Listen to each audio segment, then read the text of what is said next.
Assalamualaikum warahmatullahi wabarakatuh. Apa kabar semua? Alhamdulillah, semoga sehat dan tetap semangat. Ketemu lagi di Arsawi Channel. Pada kesempatan ini saya akan berbagi informasi 6 faktor yang mempengaruhi kelulusan melalui jalur SNMPTN. Berjuang di jalur SNMPTN akan menghadapkanmu dengan berbagai faktor dan harus jeli melihat peluang. Buat kamu pejuang SNMPTN, tidak dapat dipungkiri bahwa pada jalur ini diperlukan pertimbangan yang matang dalam memilih jurusan, bukan hanya tentang kemampuan kamu saja. SNMPTN menjadi salah satu jalur yang mempertemukan para kandidat terbaik dari berbagai daerah di Indonesia. Dan tentunya PTN juga menginginkan kandidat terbaik untuk menjadi bagian dari mereka melalui jalur SNMPTN. Untuk itu, kamu perlu jeli dalam melihat peluang. Kelulusan pada jalur SNMPTN dapat dipengaruhi beberapa faktor. Beberapa faktor yang mempengaruhi kelulusan pada jalur SNMPTN. 1. Akreditasi sekolah. Pejuang PTN sudah tahu akreditasi sekolah masing-masing. Jika belum, kamu perlu menanyakan ke pihak sekolah. Jalur SNMPTN memberikan kuota sebanyak 40% pendaftar dari sekolah dengan akreditasi A, 25% pendaftar dari sekolah dengan akreditasi B, 5% pendaftar dari sekolah dengan akreditasi C.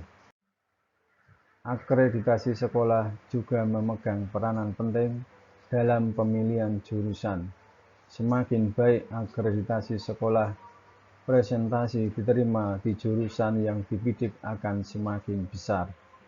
Dalam pemilihan universitas tujuan, kamu juga perlu melakukan pertimbangan terhadap akreditasi sekolah asalmu.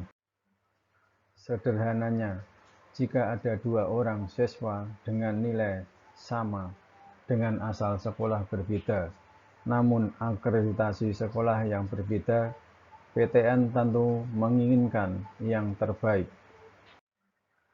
Nomor 2, nilai rapot. Memilih jurusan A, namun nilai pada jurusan tersebut tidak konsisten, bahkan mengalami penurunan pada setiap semester. Nilai rapot yang tidak konsisten akan memungkinkan berkurangnya peluang diterimanya kamu di jurusan yang kamu pilih. Sebaliknya, nilai yang konsisten akan memberikan peluang yang lebih besar. Kamu sebaiknya memperhatikan nilai rata-rata mata pelajaran yang paling stabil dalam rapotmu, dan pastikan kamu juga mempertimbangkan bahwa kamu minat di jurusan itu. Nomor 3, prestasi dan portofolio. Prestasi dan portofolio yang kamu kumpulkan selama masa SMA atau sederajat mencerminkan keahlianmu di bidang yang kamu pilih. Jika kamu memiliki prestasi di bidang terkait, ini akan menjadi salah satu poin lebih untuk yang membantumu. Prestasi yang dimaksud dapat berupa prestasi di tingkat regional, nasional, maupun tingkat internasional. Sebaiknya kamu mencantumkan prestasi yang sesuai dengan bidang yang kamu pilih, karena akan menjadi salah satu pertimbangan bagi PTN yang ingin kamu tuju. Nomor 4, jumlah peminat dan daya tampung jurusan. Kesalahan yang kerap kali pejuang SNMPTN lakukan adalah menganggap passing grade sebagai patokan dalam memilih jurusan. Padahal passing grade adalah bobot yang dihasilkan dari hasil SBMPTN pada tahun sebelumnya dan tidak berlaku lagi sejak diadakannya UTBK. Sebenarnya yang perlu kamu perhatikan adalah jumlah peminat dan daya tampung jurusan. Setiap tahun, jumlah peminat masing-masing PTN selalu mengalami perubahan, biasanya mengalami kenaikan. Kamu dapat melihat jumlah peminat dan daya tampung jurusan dari tahun-tahun sebelumnya untuk dijadikan sebagai pertimbangan dalam memilih jurusan dan universitas. Peluang akan besar jika daya tampung banyak namun peminat sedikit. Namun tetap harus kamu pilih jurusan yang kamu minati dan kamu memiliki kemampuan di sana. Nomor 5. Prioritas pemilihan jurusan dan universitas. SNMPTN memberikan sebanyak 2 pilihan bagi setiap peserta SNMPTN.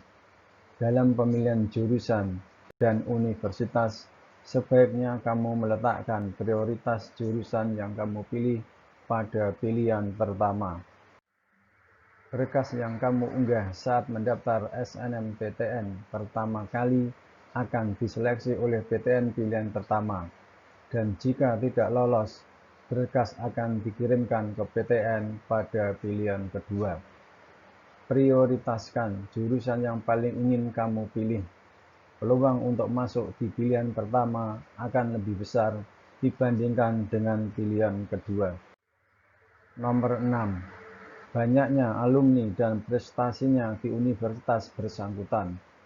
Selain kelima hal di atas, banyaknya alumni dan prestasi yang mereka torehkan juga menjadi faktor yang dipertimbangkan oleh perguruan tinggi negeri. Kamu boleh mencari tahu apakah ada senior-seniormu yang saat ini berada di perguruan tinggi maupun yang sudah menyelesaikan studi di PTN yang kamu pilih. Hal ini dapat menjadi pertimbangan bagi kamu untuk memilih universitas yang dituju. Pejuang SNMPTN harus jeli melihat peluang kelulusan.